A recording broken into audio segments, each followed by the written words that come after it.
एक आदमी बस चलते चलते सामने से गुजर रहे शख्स के कंधे से हल्का सा टकरा गया, पर अचानक अगले ही सेकंड सब कुछ थम गया, मानो पूरी दुनिया पर किसी ने पॉज बटन दबा दिया हो। हर इंसान उसी पल की मूवमेंट में रुक गया, यहां तक कि किसी के हाथ से गिरती सुनहरी रेड वाइन भी हवा में अटक गई। जैसे जैसे माहौल और टेंस होता गया, एक छोटी बच्ची ने कुछ डरावना देख लिया। सड़क पर अचानक सफेद कपड़ों में दो रहस्यमयी लोग प्रकट हुए। वो भीड़ की तरफ बढ़े और हर चेहरे को ध्यान से स्कैन करने लगे। जरा सी भी गलती पकड़नी थी, लेकिन उस वक्त सब लोग मूर्तियों की तरह खड़े थे, यहां तक कि सांसें भी थम चुकी थीं। फिर भी जब एक आदमी के पास से वो गुजर रही थी, तभी एक मधुमक्खी उसके चेहरे पर आ गिरी। धीरे धीरे वो आंख की तरफ रेंगने लगी। खुजली और गुदगुदी से आदमी बेचैन हो उठा, मगर मौत से बचने के लिए उसे सहना पड़ा। लेकिन जैसे ही मधुमक्खी आंख के कोने तक पहुंची, उसकी पलकें अपने आप झपक गईं। बस इतना सा मूवमेंट ही काफी था। रहस्यमयी शख्स ने बिना कुछ बोले उसकी गर्दन मरोड़ दी। पास खड़ी एक काली बच्ची अपने छोटे भाई बहन को पकड़कर भाग गई, जब तक कि वो उस खौफनाक नजारे से दूर न हो गई। दरअसल ये लोग इंसान नहीं थे, ये हाईली इवॉल्व्ड रोबोट्स थे। सन 2026 में इंसानों ने जो रोबोट बनाए थे, उन्होंने खुद की सेल्फ अवेयरनेस डेवलप कर ली। बहुत ही कम वक्त में उन्होंने 99% मानवता को खत्म कर दिया। कुछ बचे खुचे इंसान अब सिर्फ छुपकर उनकी दुनिया में जी रहे थे।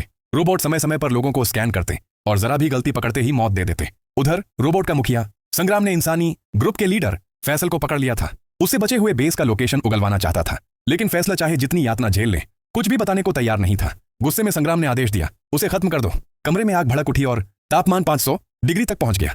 फैसल को लगा अब सब खत्म। तभी उसने दीवार पर एक अजीब सा तीर का निशान देखा। पूरी ताकत लगाकर उसने फर्श का ढक्कन हटाया और आखिरी सेकंड पर आग से बचकर उसमें कूद गया। वो किसी तरह जिंदा निकल आया ताकि बाकी बचे इंसानों को संग्राम की साजिश बता सके। इसी बीच उसकी गर्लफ्रेंड रिया भी उसे ढूंढ रही थी। उसने एक आधा मानव आधा रोबोट मरम्मत किया ताकि फैसला तक पहुंच सके, लेकिन तभी उसका भाई आदित्य सामने आ गया और उसे रोका। रिया उदास थी, मगर तभी उसे शक हुआ, क्योंकि आदित्य ने ऐसी बात कही जो असली भाई कभी नहीं कहता। उसे समझ आ गया कि सामने खड़ा इंसान उसका भाई नहीं, बल्कि एक रोबोट है। उसने चालाकी से बहाने बनाए, फिर बोतल उठाकर उसके सिर पर दे मारी और पिस्तौल तान दी, पर रोबोट आदित्य ने आसानी से बोतल तोड़ दी और गन छीन ली। वो रिया को कार पर पटक कर दबाने ही वाला था कि तभी कार के रेडियो पर फैसल की आवाज गूंज उठी। असल में फैसल ने अंदाजा लगा लिया था कि शायद वो बच नहीं पाएगा, इसलिए उसने छत पर लगे रेडियो से संग्राम की पूरी साजिश पूरी दुनिया को सुना दी। लेकिन जैसे ही उसने ये खत्म किया, संग्राम उसके पीछे आ खड़ा हुआ। उधर रिया के पास अब एक भी गोली नहीं बची थी, लग रहा था सब खत्म।